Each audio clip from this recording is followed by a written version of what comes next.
As legendary New York Yankees catcher and Baseball Hall of Famer Yogi Berra once said, "You've got to be very careful if you don't know where you're going, because you might not get there." For that reason, I've always been a huge fan of goal setting. Whether it was my academics, my legal career, or now with wine, I've found goal setting to be invaluable. So with the year drawing to a close, I've set 10 wine goals for next year that I'm going to be discussing in this video. My first wine goal relates to wine travel. You can learn so much more by visiting a wine region than you can by reading about it or even doing a concentrated tasting from wherever you live. There's simply no substitute for visiting the winery, walking through the vineyard and seeing the soils, speaking with the winery representatives, and tasting through the wine lineup while you're actually on site. And 9 times out of 10, the local cuisine will also be the best food pairing for those wines, and you'll have plenty of opportunities to taste the local cuisine while you enjoy the wines. Better still, most of the time I also purchase wines to take home with me so I can add them to my collection.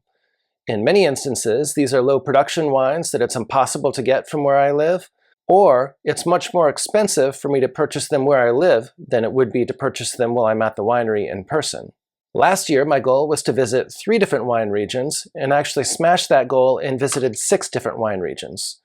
Specifically, Montalcino, Chianti Rafina, Chianti Classico, Priorat, Rioja, and Willamette Valley.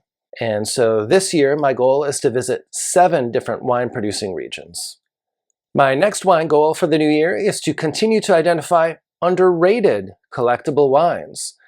The prices for many collectible wines has been skyrocketing lately. This is particularly true with respect to champagne. For example, I used to regularly purchase the Ruinart Blanc de Blanc every single year, and I would often be able to do so for $300 for a 6-pack or $50 per bottle US. Now, unfortunately, that very same bottle sells for $90 a bottle. The same thing has happened to many collectible red and white wines that I used to purchase.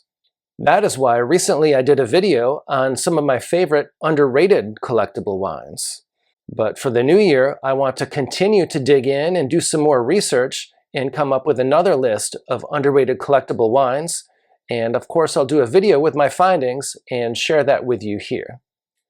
My next wine goal for the new year is to consume more wines than I purchase. The goal is to actually have a net reduction in the inventory in my collection. In my 12 wine collecting strategies video, I emphasize the importance of maximizing your storage capacity and of probably giving yourself at least double or triple of the storage capacity that you anticipate needing when you're building your wine cellar. I learned this lesson the hard way. About a year or so after I started collecting, I had maybe 100, 125 bottles or so, and at that point I put in a cellar that would hold about 750 bottles or so. I thought at the time that that would be all the storage that I would ever need. But within 18 short months, that storage was already completely out of space, and I was stacking wine bottles in the rafters and also piling up stacks of cases on the floor, up to about 5 feet or so. The problem is that makes it very, very difficult to locate wines that are behind those stacks on the floor without removing everything. Since that time, I've obtained some other solutions, but those are all at full capacity as well. I'm definitely very interested in reducing the amount of my inventory so that I'll be able to better manage my collection and access wines as they're ready to drink. So for that reason, it's going to be extremely important for me to consume more wines than I purchase in the next year. My next wine goal is to organize and conduct more group wine tastings. People often ask me how I'm able to taste and experience so many outstanding wines. The reason is not because I just go out and purchase them all. Rather, it's through these group wine tastings. We will do these wine tastings one of 2 different ways. Either we'll agree on a theme and we'll go out and we'll source wines for the theme, and we'll each kick in a pro rata share of the money needed to purchase those wines. Or alternatively, if we agree on a theme where everyone has a bottle in their collection, then we can each bring 1 bottle for the tasting, but yet get to experience and try 6, 7, or 8 bottles, depending on how many people show up for the tasting. This is by far the best way to taste a large number of outstanding wines and to increase the breadth of your experiences. Examples include a 10-year vertical of Harlan Estate Napa Cabernet, a 1990 First Growth Bordeaux tasting, a 1990 DRC Burgundy tasting, and a 2004 Loire Burgundy tasting. The only limits are your imagination and what you're able to accomplish by pooling the resources of your group. As a practical matter, however, while this sounds great, it's gotten extremely difficult to implement. The reason is everyone's getting so busy in traveling and has competing schedules, and so it's oftentimes very, very difficult to get the group together. For that reason, last year we had maybe only 2 or 3 different tastings throughout the entire year. So my goal for next year is to organize more of these tastings and to try to have at least 1 per quarter. My next wine goal for the new year is to taste more broadly. When I was studying for my level 4 diploma, part of my homework was to taste wine from all over the world such that I'd be able to recognize wines from different regions on a blind tasting exam. But I finished my level 4 studies back in the fall of 2021. Since that time, I've largely reverted to drinking wine from the same 5 to 7 regions that I drink all the time. So for next year, I definitely want to open things up again and taste more broadly and taste some high-quality wines from all over the world. Examples of wines that I want to try more frequently in the new year include wines from South Africa, wines from Loire, Cru Beaujolais, Alto Adige, and also German wines, particularly Spätburgunder, and wines other than Riesling, since I already drink a lot of German Riesling. My next wine goal is to stock up on wine bargains while they exist. In many of my top wine videos, I identify special situations where there's a wine that's selling for a very reasonable price that's much lower than its quality would indicate. In many of those instances, it's a situation where there's new ownership, and the new ownership has taken over a property that has struggled for many years. However, the new owner will invest heavily and upgrade the winemaking equipment, the vineyards, and also hire a new winemaker. It doesn't take long for these initiatives to result in a much improved wine, and for that wine to receive much higher scores and ratings and critical acclaim than this wine had received previously. After a few years of critical acclaim and higher scores, the prices will inevitably head north for these wines, and you will not be able to get them for the same prices that you could previously. I want to do a better job of recognizing those situations and actually acting on them and stocking up while I have the chance, particularly in strong vintages. Of course, this strategy should only be implemented in situations where the wine is age-worthy and you won't have a rush to drink them. Otherwise, you could have a situation where you have too many bottles of the same wine and you're not able to get through that wine before it starts to get past peak. This is actually a perfect segue to my next wine goal, which is to drink my wines before they're past peak. While it's oftentimes elusive to try to identify exactly when a wine is at its peak, next year, my goal will be to try to err on the side of caution and drink wines a bit on the younger side, just to make sure that I don't wait too long and catch them on their downward slope.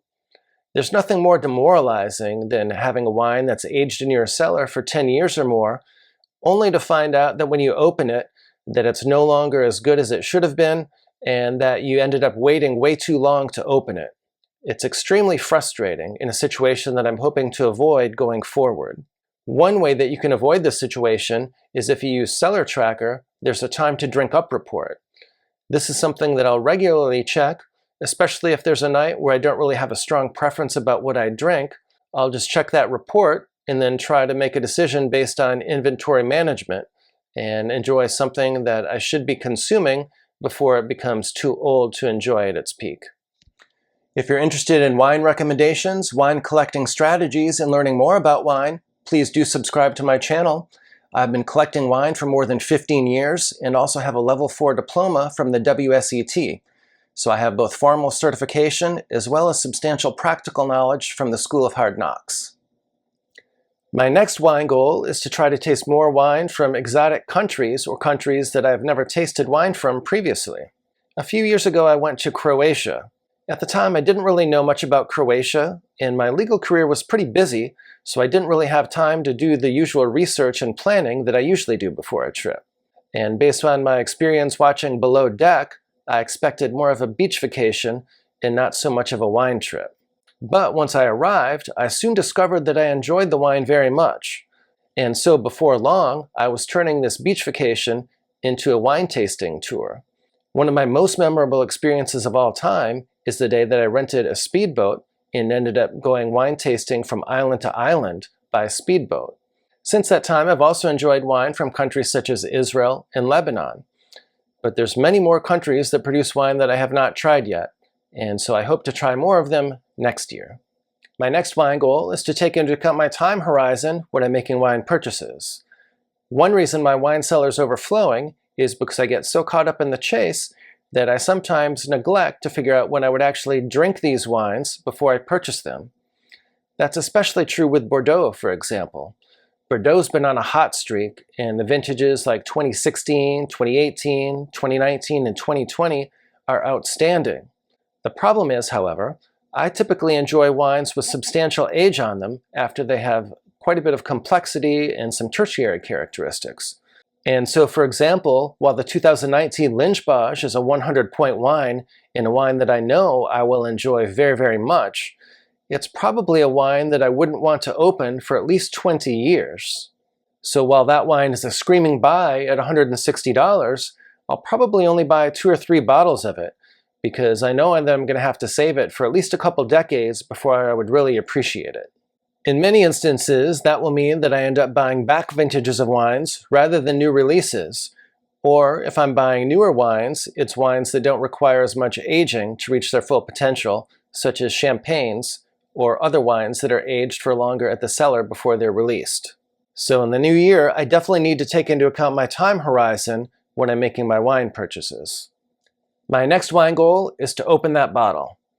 When I first started collecting wine, I was reluctant to open a particular bottle if it would destroy a consecutive vintage vertical, or if it would result in me opening the last bottle of a particular wine that I had in my collection. Since that time, however, I've learned that the joy and memories created by opening these outstanding bottles and sharing them with good friends and family far outweighs whatever benefit you can have by maintaining these wines in your collection. So my goal for next year is to open that bottle, share it with good friends and family, and create some long-lasting memories.